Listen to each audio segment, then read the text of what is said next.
Hello everyone, this is Jackie Smurden in Dunnock Studio, and it's very hot. We've got a heat wave coming up from Europe, and my son-in-law was in Paris yesterday. He said it was 35, so we're due to get 30 plus over the weekend, and I can tell you right now that's way too hot for England. Oof. But we're going to have to get used to it, aren't we? So what can we do today that's easy, quick, and isn't going to take too much effort, because I'm sitting in a very hot studio with the fan running, so I do apologise if you can hear it in the background. I am going to have a little look at this pack that I bought from Derwent, and Derwent is in the Lake District in Keswick. And they were they were the original pencil manufacturer. So I'm going to have a little look, open it with you, because one of the things it says on the front, it delivers translucent to creamy, opaque washes of soft colour. Now, watercolour is not normally known for being opaque. You'd normally start off with a watercolour wash and then maybe add something opaque like gouache, whatever you want to call it, or something like an acrylic ink to get an opaque finish. So I'm going to see if this will do both. So let's have a little look inside here. So on the back you've got a nice little swatch card, so you can cut that out and keep it in the box, which is handy. I tend to paint them out so I can actually get a feel for it, but let's have a look what's in here. So they're pastel shades, if I can get them out. Good job this isn't a live video, isn't it? Oh, there we go. And oops, very strange with, I suppose that's to stop it coming out of the pack. So we've got a piece of plastic in here, but the whole thing is made of plastic, so let's not kid ourselves. We do our best as artists to be as eco-conscious as we can, but there are things like this that are made of plastic.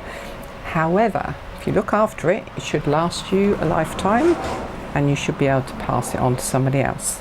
Now, I do know from experience that puddles of paint do not mix well on brand new plastic palettes. The reason being that this is all glossy and it's got a sort of plasticky finish which over time wears off, or you can get a nice household sponge, an abrasive sponge, and work away at it to take the shine off. So I will just grab an old palette that's been used many times so I can mix on that. Pop that to one side, and I'll show you the difference between mixing on the new one and mixing on the old one. It also came with a water pen. If you haven't come across water pens, they're really good for travelling. You just drop some water in there. I tend to use a pipette because I have them, but you really don't need to. And those of you who know my channel will know I generally use tube paints. So for me to be lifting out of a set block like this in a pan is quite unusual, but it's also a lot harder work because these are bone dry. So what I would do first is wake them up with some water, which I tend to use my pipette for. That's just my personal preference. So we could have some pinks and maybe a turquoise in there. Let's just let that settle in for a bit. So I've just dug these out of the drawer. I've had these for a while and forgotten I've got them. And they're art trading cards. They're like a little nice size card. The idea being you trade them with other artists, or you collect them, or in my case I would use them to give somebody my details. I might write on the back and have a little painting on the front. I have to say, in the UK, art trading cards, I don't see them, I've never seen them if I'm absolutely honest, but I know they're really popular elsewhere. So it's a nice little small piece of watercolour card that you can just do some little experiments on. So that's why I've grabbed that. So it's very warm in here. First thing I'm going to do is wash the paper with some plain water, and as if we were doing a good old straightforward watercolour wash. And I look at my colours, so my background wash I'd probably have as this purple colour. So if I try and mix it on here, a nice bit of water in it to make it run. Funnily enough, that's mixing really well in that palette there. I don't need to transfer that over. So you want your first washes to look like tea. As these colours are quite, I can see they're quite chalky, they are maybe not need quite as much pigment in them. Now let's give it a wash over. So you're still getting the translucency.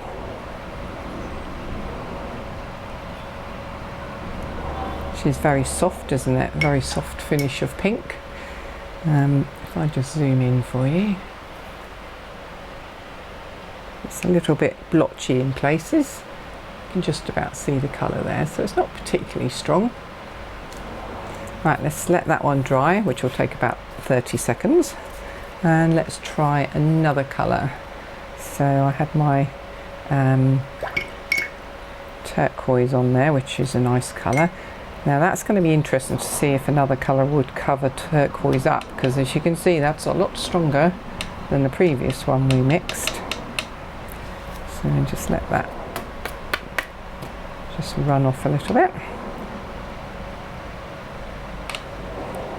So I'm keeping it on purpose thin. I want it to be see-through, translucent.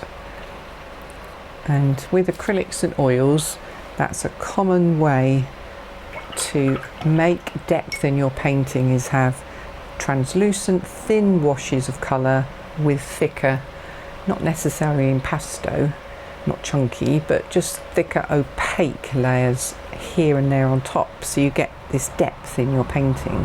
Because after all, we're pretending that our paintings are 3D. We want people to think they're more than a piece of paper, and of course they aren't. They are just a piece of paper.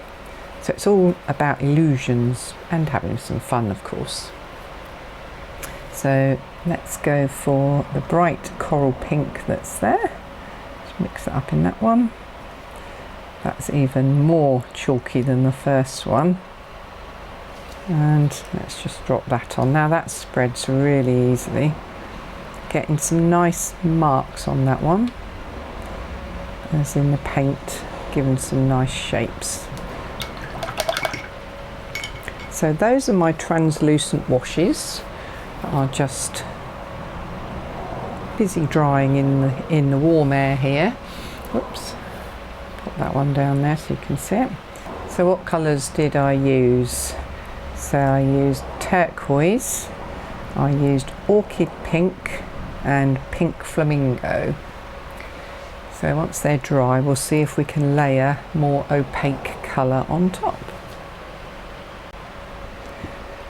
Here's the lovely orchid pink, very thin, translucent wash. So it's you know, it looks like it's quite thin, like a glaze. So I've now got some of the lemon on here, and let's see how well a nice thick creamy mix of lemon goes over the top. So I'm doing it thick on purpose because the benefit of this paint set is the fact it will be opaque as well as translucent. So I'm popping yellow on top of lilac, essentially what we've got here, because they're complements on the colour wheel. So that worked quite well. Just drying my brush off. I'm going to get rid of this other palette because we don't need that very. It was actually way better than I thought. Now I've mixed up this flamingo pink, so it's much thicker. And if you were doing this with your normal watercolours, some of them would go opaque, but not all of them.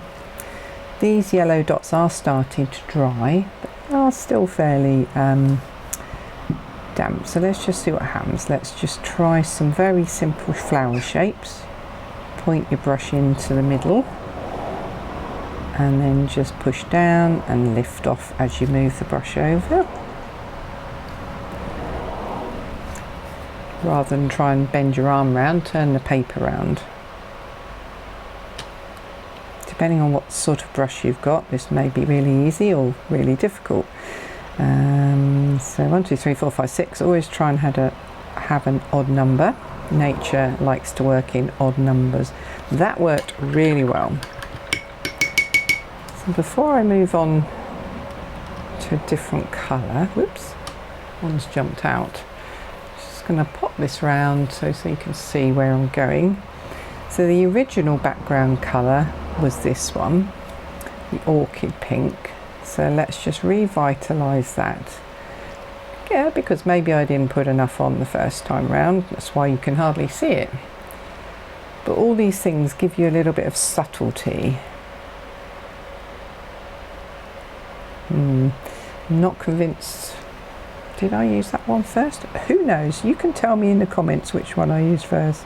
Have I just changed my paint colour?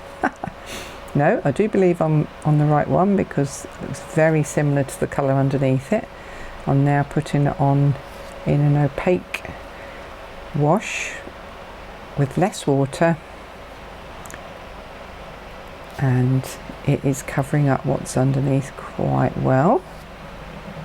Just slightly running out there, so just pick up some more and let's move around. So we've got 1, 2, 3, 4, 5, 6, 7. It's too hot to even count. 8, 9. Yes, liking that one. Just going to mix it up a little bit. I'm going to add lavender to this last bit and see how well that covers underneath. We're not trying to cover up completely. We're not painting on black paper. We could do. That would be the ultimate test as to how opaque it is. I'm quite enjoying doing these little cards actually. I might get some more.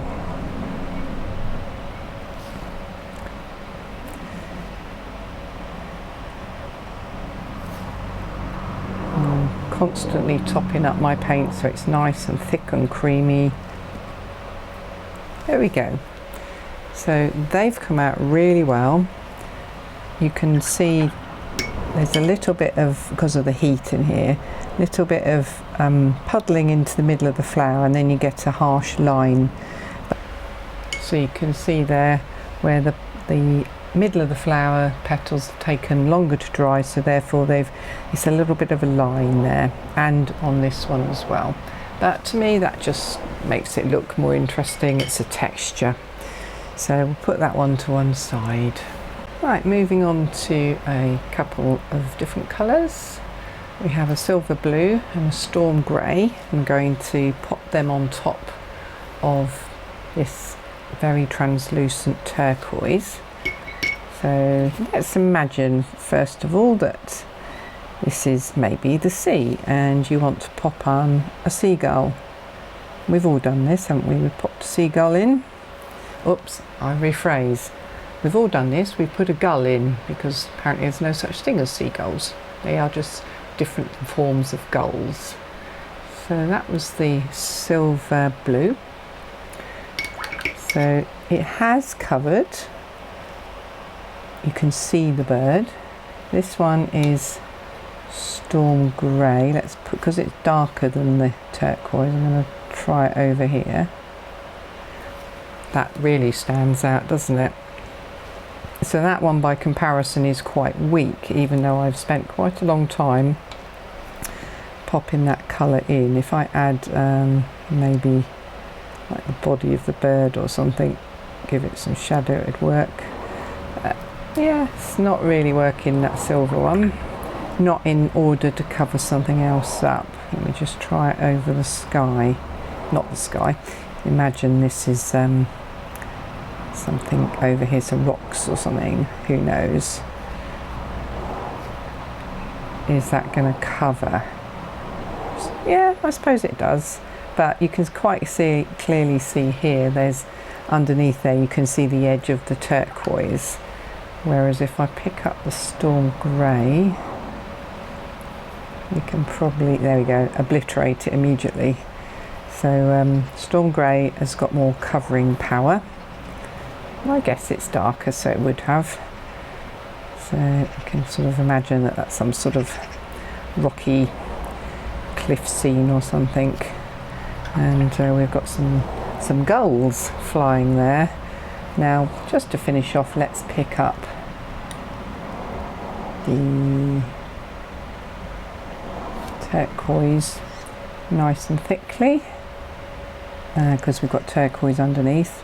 And let's try a, oops, there we go, it's a bit thick, so you can't really tell because it's sitting on top, so let me just take that off. There we go. Slightly over-egged gull. So that sits quite nicely on top of the translucent background, so you can see how much more opaque that is in comparison to a thin wash on the background, so that works quite well. So yeah, little mini scene going on there, and silver would be a lovely background colour, the silver blue, but it's not very good at covering on top of other things, whereas this lovely storm grey is really nice. It's a very warm grey though, it's not really on the blue side at all, so it's warm, perfect for rocks. Right, let's have a look at the final one. No laughing, so I'm going to attempt to do some sort of flamingo. No, I said don't laugh, please. So, whoops, even I'm laughing at that. So let's see if we can get this thicker paint on top. We've got to have a head there. In Norfolk we have a wildlife reserve called Penthorpe, and they actually have flamingos in there. So if you are in Norfolk and you want to go and visit some actual real flamingos, have a visit over in Penthorpe.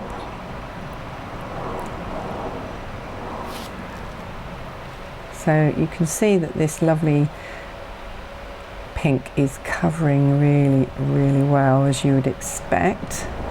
I'm not worrying about keeping soft edges or anything like that, it's just good enough that I'm actually getting paint on in this weather, I have to say. Now let's just drop some of the other colour down next to it.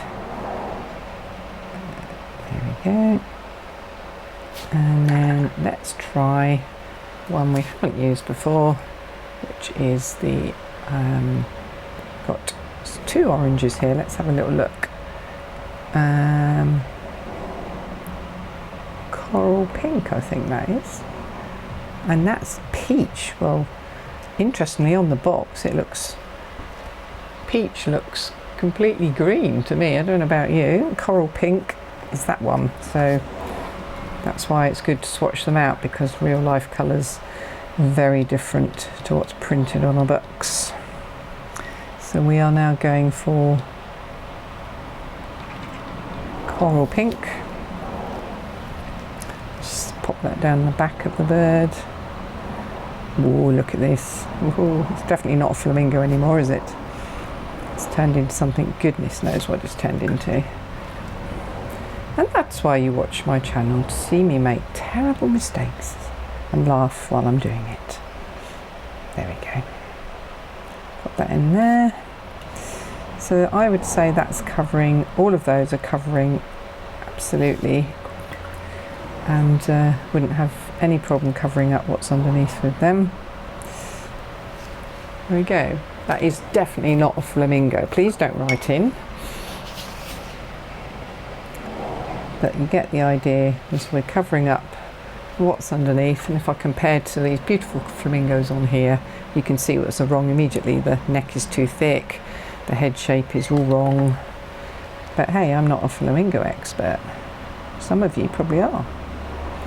So yeah, the worst flamingo in the history of painting, but nevertheless, we've done it. 3 mini sketches from our little art trading card collection. Now I've got this colour I haven't used, which is mint, and we've got artichoke, and we've got cornflower blue, And did we use peach? Yes, we did. So we got 3 more to try. I'll just quickly wipe a space on here.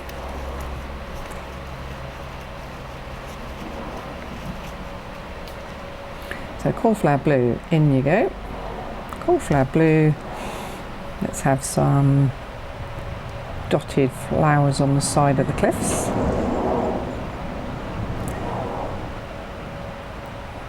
It's made it quite dull and dark as a picture. That covers up really well. We could use the same thing to pop in eye maybe on this terrible flamingo. Covers up really well. So yes, we do like the cornflower blue. That definitely covers up. Now I'm going to try mint, which could be interesting. Now should be that mint will go behind a coral bird. Oh, look at that. Very well, because it's a contrasting red and green. Remember, pink is essentially a red. I think you can safely say that mint is definitely going to cover things up, even if you just dot it around. It's very opaque. Yeah, that's definitely going to work. Let's do the old style of what you would normally do, is just blend away here, but as you can tell I haven't really been doing any correct techniques here. I've just been splashing paint around. So yes, mint is covering up quite well, and the last colour we have has already dried out again, is artichoke. Artichoke, who knew? So what's that going to look like? Let's just swap that for my wonky flamingo. Let's just see, let's put in a flower stem maybe with a leaf stylized, and then one coming out of here. Do we want one in the back? I wouldn't really put one in there, but just for the sake of this, just say we've got a wonky stem coming round there. We're putting in a leaf for that. Artichoke, much more muted green than the mint is. So here we go. Final result is you can have translucent background washes. And for most of the colours you can end up with an opaque top colour. As they're drying, the cornflower blue is really, really strong. So are all the pinks, and actually surprisingly that orange, which was not called orange at all, it's peach, bizarrely, the one that looks green on the box. So would I use these again? I would, for fun, and especially for this sort of little card. I think they're great fun. I would go over these afterwards with a fine liner, you know what I'm like, and I'll just have some fun drawing on top of them and adding some other bits and pieces in. So it's a tick from me on Derwent's Pastel Shades watercolour set. If you can get hold of one and you like this sort of vivid bright colour that's quite chalky and a bit more fun than some traditional colours, then why not give them a go? Okay, you get the idea. You can try doing some small paintings, use scrap bits of watercolour. One thing to note, look how very, very dirty my water is, and very, very chalky. So it gives you an idea that these paints are almost sort of towards the gouache type of paint. They're quite opaque, so you have to wash them, thin them out to get that translucent background.